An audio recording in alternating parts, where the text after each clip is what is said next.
This is The Backstory with Omobola Stephen. It's a balanced, objective, unbiased and disruptive conversation on government and politics. We shine more light on what has not worked and what would make it work.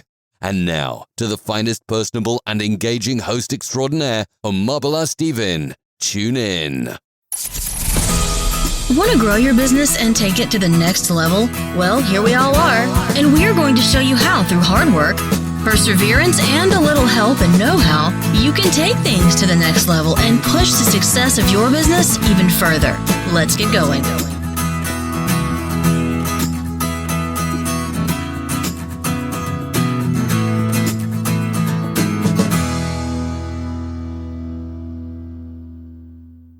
Today's show, I have Suzanne, who is a practiced public speaker at the college and lecturer at the college level. She's the author of the compelling new book, The Metaphysical Thomas Jefferson and Jefferson's Good Father, The Man Behind the Man.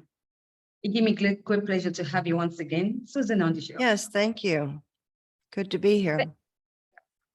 Good to have you on the show, Suzanne. I'm really looking forward to an enlightening show with you because you will be talking more about Thomas Jefferson and the United States. So many things we need to do going forward.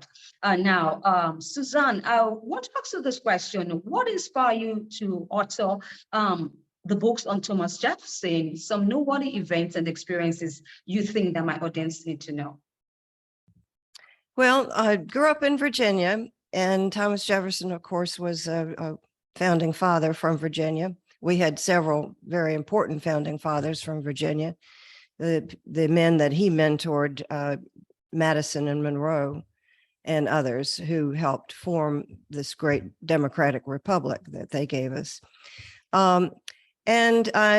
His wonderful university, the University of Virginia that he founded in Charlottesville, I have many connections there. I've spent time there. My children went to school there. My late husband got 2 degrees from there, and all kinds of friends who attended there. And a great tradition of higher education that he started in the early 19th century. It was his last great gift to America, to the future of America, to found a great university.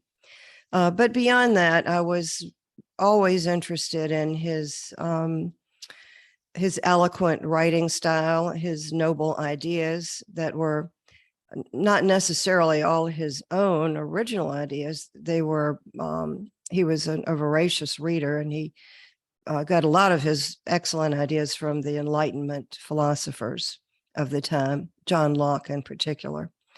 But he read philosophy. Jefferson was a philosopher himself, a great writer. And he, with the founding fathers that he mentored, particularly James Madison, helped forge the freedoms that are in our Constitution now, the Declaration of Rights.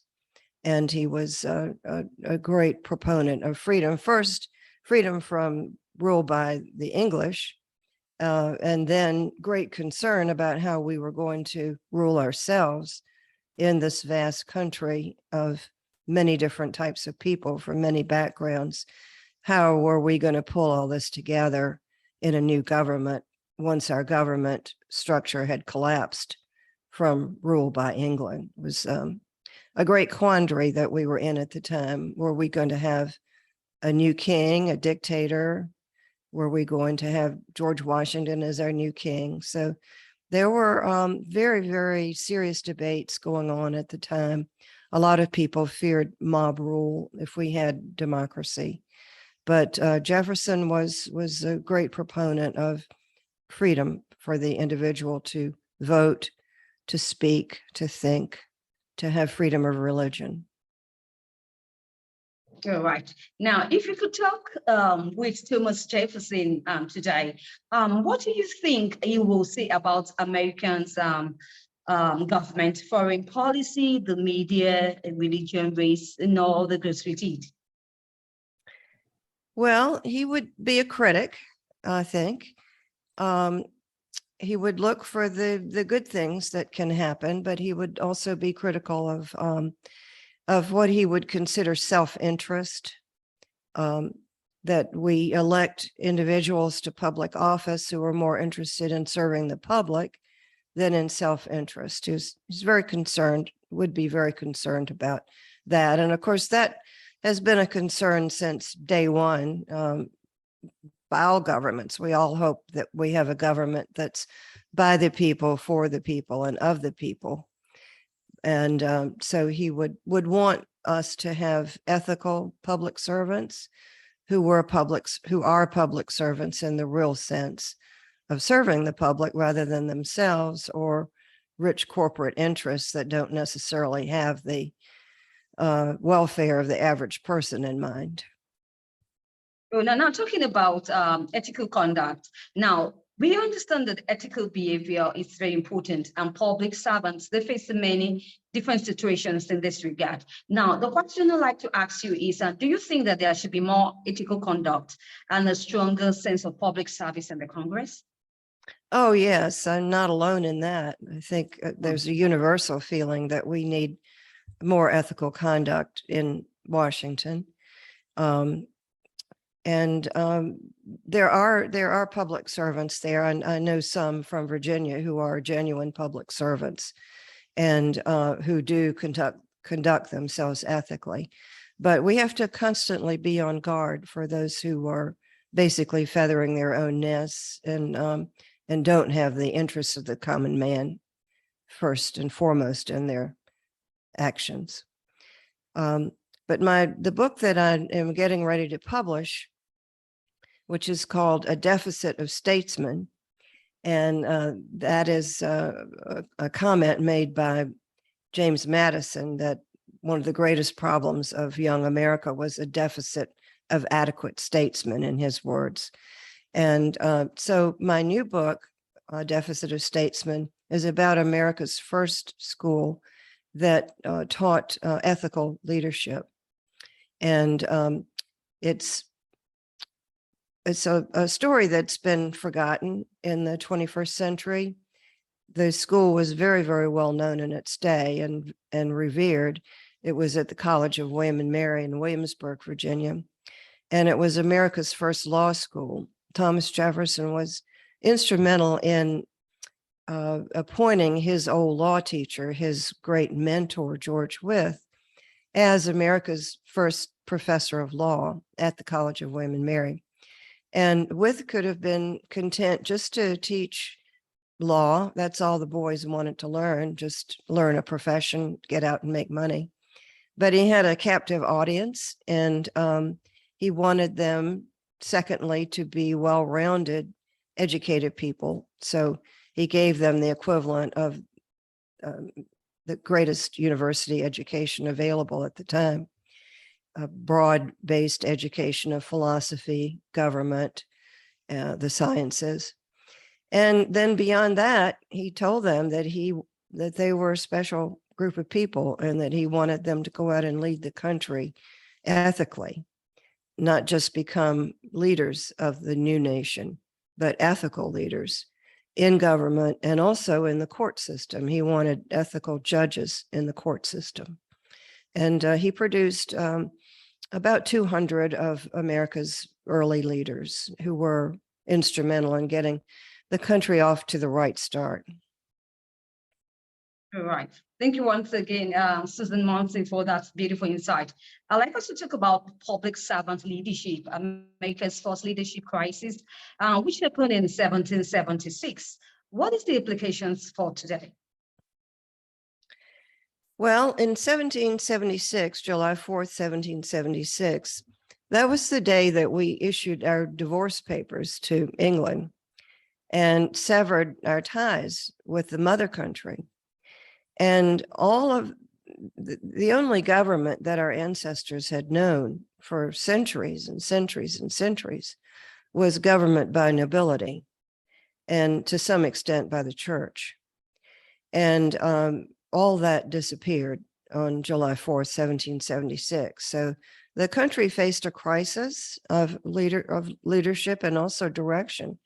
We were fighting a war. We knew we wanted to be independent of English taxation. That was the main problem. And English governance. We wanted to govern ourselves. But we had no idea what kind of government would result eventually from that. And so it was just a handful of founding fathers. You could count them on two hands who got together, who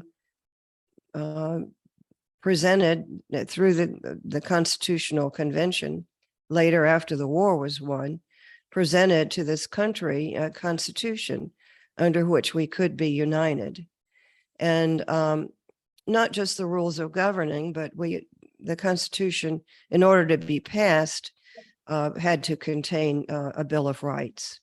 And we have the oldest Constitution now in continuous operation on Earth.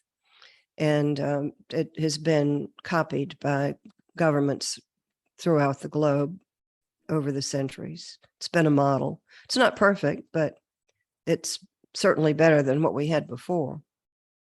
Absolutely. So moving forward and going by all the experiences you shared, do you think that America is on the right path? Or what are some of your own suggestions in moving America forward? We had a great test this past election, November of 2022. There were a number of people running for office who were overtly following a lie. It was a lie that the last election, 2020, had been rigged, that it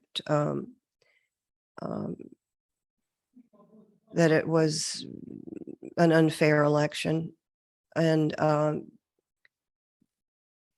so they ran on that lie, and it's known as a lie by thinking individuals, independently thinking individuals.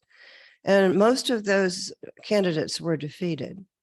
So we crossed a threshold there. That was a very important threshold that we crossed, and gives us a glimmer of hope that people will begin to embrace the truth in the future, not embrace the lies that certain leaders want us to embrace for their own purposes. So yeah, that's a hopeful note. It's yet to see what the new Congress will be like. We hope that there would be more statesmanship and less party pettiness. But even party pettiness was a problem back in George Washington's time, back while we were still fighting the war. We had something called a Continental Congress in Philadelphia, which was the only government we had. And Washington complained about, after the leaders had left, the Virginia leaders had left Philadelphia to take care of matters at home by 1778. The leaders who were left in Philadelphia, George Washington felt were inadequate to fund the war for democracy, the war for freedom. So he had, this is in several of my books, as criticism of the Congress then, and it sounds just like criticisms of Congress today, that they were more involved in petty disputes and in getting rich than in the great pursuits of the country, the great welfare of the country. So it's pretty interesting to go back and read those words from 1778. And but we need an alert citizenry. We need a free press, and I'm greatly concerned about the newspapers that are going away, that were and should be forums for public debate, for pros and cons, the candidates who are there. They shouldn't be immune from criticism, but we're entering a great vacuum now, a great information vacuum. And we need much more focus on government in the media. And I think Thomas Jefferson, if he were alive today, would be quite concerned about that. He and the other founding fathers fought to have freedom of the press as one of our great rights in America. But our media our newspapers and our TV stations are being bought out by special interests. And that is a big red flag. And a lot of the news departments of our great newspapers are being decimated for financial reasons. I assume they're financial reasons rather than something more nefarious. But the fact is, public debate, as it has been in the past in our newspapers and on TV, is fading. Objective debate. We have a lot of bias now, a lot of biased news. And we should be concerned about that. We should have our news presented objectively as possible. All news is, there's a little bit of a slant to what you choose to present as news and how you choose to present it. But people have gone to journalism school, were taught to try to strive for the truth, the objective truth, no matter who it made uncomfortable. But the truth is making a lot of people uncomfortable now, and they want to stifle it. So we have to watch out for that. We have to be vigilant. It's a great concern. Jefferson would be very concerned about that. Absolutely. Now, these are really global issues that's up for discussion for the media. It's really a good work for us to do. And I think that, with discussions like this, we can get there. Yes, but people have to wake up. People are on the golf course, or they're on their phones playing games or doing social media, when we should be paying attention to what's going on in our government, not just on the national level, but on the local level as well. And so I will be meeting with one of our TV station management soon to see if they can focus more on government issues, and instead of covering murders in every gory detail, assign some of those reporters to cover our city hall, our county governments, and the people who are running for higher office. What are their platforms?